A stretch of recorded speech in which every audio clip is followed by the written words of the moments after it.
Soy la doctora Miriam Soria Barreto. Actualmente laboro en el Colegio de la Frontera Sur. Participé en el proyecto desde el aprovechamiento tradicional hacia la valorización integrada de los sedimentos en la cuenca del río Usumacinta.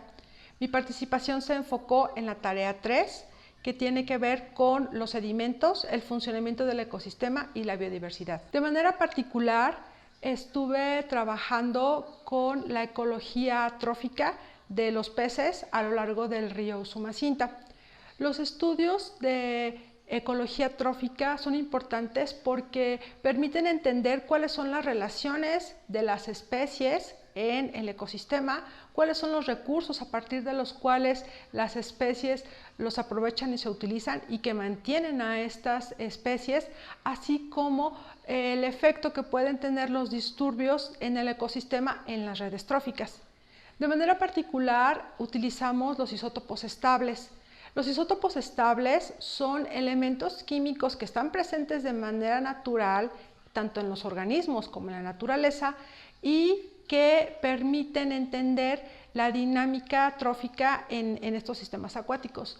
Los isótopos son elementos que varían en el número de neutrones en el núcleo y por eso difieren en su masa atómica. Los isótopos que se utilizaron en el estudio son el isótopo de carbono y nitrógeno. El isótopo de carbono permite entender cuál es el recurso basal que mantiene a los consumidores a lo largo de la red trófica, y el isótopo de nitrógeno permite determinar el nivel trófico de estas especies.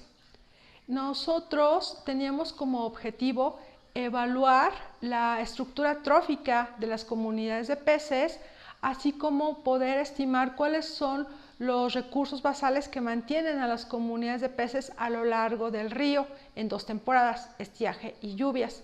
Y de manera particular, entender cuál es el papel que juegan los sedimentos como un potencial fuente de carbono para las redes tróficas. ¿Qué fue lo que hicimos? Bueno, nosotros realizamos un muestreo a lo largo del río en 4 localidades: Tenosique, Emiliano Zapata, Jonuta y Tres Brazos, durante la temporada de estiaje y de lluvias. Se obtuvieron las características fisicoquímicas del agua, como oxígeno, temperatura, salinidad, conductividad, pH y sólidos totales disueltos.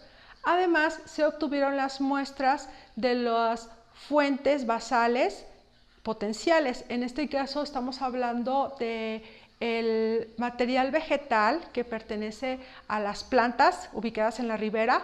También estamos hablando de los pastos, que es otro tipo de materia vegetal, el fitoplancton presente en la columna de agua y el sedimento. Y los peces se obtuvieron con diferentes artes de pesca. Nosotros obtuvimos un total de 39 especies de peces, y estas especies las clasificamos en gremios tróficos. La ictiofauna en el Usumacinta está conformada por peces planctívoros que se alimentan del plancton, peces zoobentívoros que obtienen su alimento de organismos que están en el fondo, como los macroinvertebrados, peces piscívoros que se alimentan de otros peces, peces omnívoros que tienen una dieta mezclada entre material vegetal y material animal, y los bentívoros, que estos se alimentan principalmente del fondo y que tienen una relación más estrecha con los sedimentos. Entonces, de cada una de las especies se obtuvo materia muscular, tejido, que fue procesado para enviar a un laboratorio de análisis especializado. ¿Y qué fue lo que encontramos?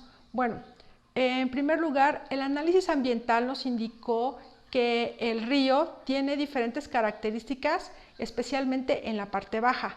Tanto en estiaje como en lluvias, la zona de Tres Brazos tuvo una mayor conductividad, mayor concentración de sólidos disueltos totales y mayor salinidad, no importando la temporada en la que se muestreara.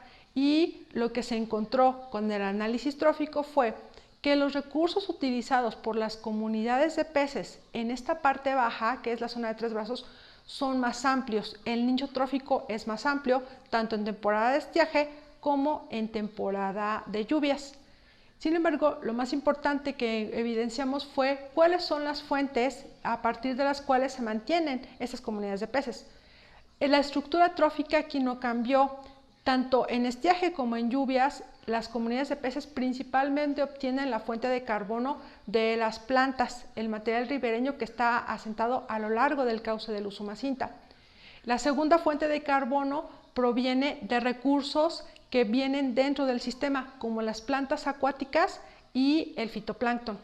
Es interesante cómo los peces que están asentados en la zona de Tres Brazos, que es la zona que tuvo ya mayor salinidad, tuvieron mayor consumo de fitoplancton como segunda fuente de carbono. Pero lo que nos interesaba, que era el sedimento, resultó que no fue una fuente importante de carbono. Esto fue asimilado en menos de un 10% de todo el consumo. Y solamente en la época de estiaje en Jonuta, los detritívoros, que era el gremio que pensábamos que tenía más relación, asimiló un 12%, pero fue el único grupo que tuvo una mayor asimilación. De esta manera, nuestros resultados indican pues que el sedimento prácticamente no es asimilado por los peces durante la red trófica y que otros recursos son más importantes, y la importancia que se obtuvo es que el río es continuo y esta continuidad permite que los recursos vengan de otros afluentes, como por ejemplo que se incorporan al cauce principal, como por ejemplo las plantas acuáticas, y el desarrollo del fitoplancton no se ve obstaculizado por la presencia de sedimentos en la columna de agua.